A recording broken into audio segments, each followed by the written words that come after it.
తులసి మెడలో తాళి కట్టిందెవరు అని తులసి, జాను ఇద్దరు వెళ్ళి గుడిలో ఎంక్వైరీ చేస్తారు. కానీ ఏ క్లూ దొరకదు. ఇక తులసి ఇంటికి రాగానే లక్ష్మి తులసి భుజాలు పట్టుకొని ఊపేస్తూ ఏదైనా తెలిసిందా అని అడుగుతుండగా ఏడుస్తూ ఉండిపోతుంది తులసి. అమ్మ జాను, ఏమైందా, తెలిసిందా అని అడుగుతుండగా లేదమ్మా, ఏ క్లూ కూడా దొరకలేదు అంటుంది జాను.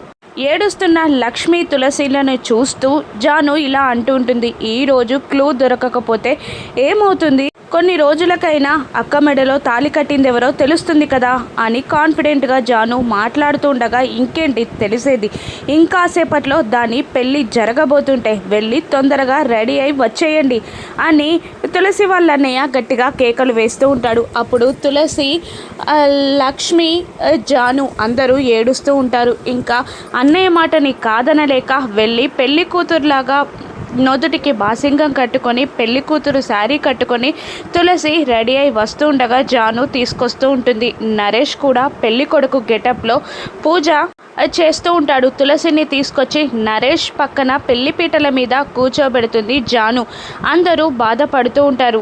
మరోవైపు పెళ్లి కొడుకు గెటప్లో ఉన్న సిద్ధు ఏం చేయాలా అని ఆలోచిస్తూ ఉంటాడు. ఇక సిద్ధు తన పెళ్లిని ఎలా ఆపుకొని ఈ పెళ్లికి రాగలడు, అసలు తులసి పెళ్ళి ఎవరితో జరుగుతుంది, తులసి సిద్ధుల పెళ్ళి బయటపడుతుందా, మళ్ళీ తులసి సిద్ధుల పెళ్ళి జరుగుతుందా, రాను ఎపిసోడ్స్లో చూద్దాం. Thank you for watching.